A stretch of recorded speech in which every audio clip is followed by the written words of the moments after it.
So hello guys, কেমন আছো তোমরা? আশা করছি ভালো নেই। अबे साले আজ বহুদিন পর একটা মিনি ব্লগ দিলাম। ठीक है। ব্লগটা দেওয়ার কারণ আমি বাঁচে আছি, মরি নাই। অনেকজনে ভাবছে হয়তো আমি পৃথিবী থেকে ডিলিট হয়ে গেছি। ডিলিট হয়ে নাই, আসলে জীবনে কিছুই ঠিকঠাক চলছে না। প্রথমত আমি অনেকদিন ধরে শরীর খারাপে ভুগছিলাম। खाओ माँ कसम। তারপর আরেকটা বিষয়টা আছে টেনশন, সবার জীবনে যেটা থাকে। তো যাই হোক, সেদিন সাত সকালে পচা মুখে আর ঠোঁটে বড়লিন মাখে বার হয়ে গেছিলাম কাজে। তবে সেদিন ঠান্ডাটা লাগছিল কইসে, আর এক সপ্তাহ আগে আমি হাফ প্যান্ট স্যান্ডো গেঞ্জি পরে থাকতে বসে, কারণ কলকাতাতে ঠান্ডা ছিল না। এই এক সপ্তাহ ধরে ঠান্ডা লাগছে একটু বেশি। আর এই যে জায়গাটা দেখছো, এখানে আগে আমি ভিডিও বানাতাম। अच्छा তারপর আমি চলে গেলাম চায়না টাউনের গেটে। এইদিকে সব চাংচিং গুলো থাকে, চাইনিজ গুলো।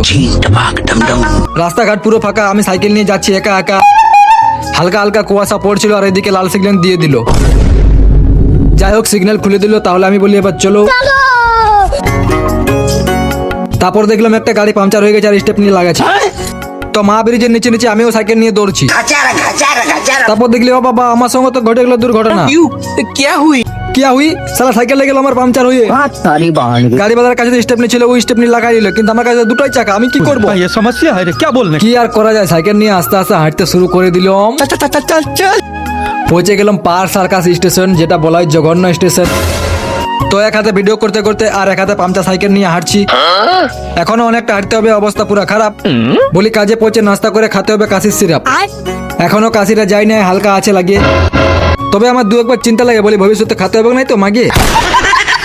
তারপর দেখছি এই ভাইটা আমার জন্য ওয়েট করছিল, কারণ এই নাইট ডিউটি করতেছিল, এই জায়গায় ছাড়তে হবে এখন। ठीक है। ও বলছে দাদা তুই কখন ঢুকবি? ওই টাইমে রাস্তায় বার হয়ে দেখছিলি সারাক্ষণ। বডিগার্ড সব ভালো তো?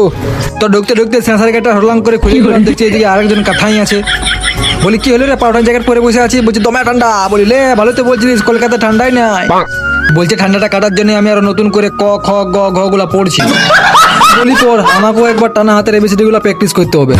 তো ব্যাগ গার্ডটা হরলাম করে দিলাম খুলে, আর এদিকে আমাদের গার্ড ঘুমাচ্ছে চাদর মুড়ে। তো সাইকেলটা পার্কিং করে পাম রুমটা দিলাম হরলাং করে খুলে। বলি কেউ আছিস নকরে, এর মধ্যে ঝুলে যাইলি। তো এমসিবিটা উঠাই আর সবুজ সুইচটা মাথায় দিলাম গুত্তা।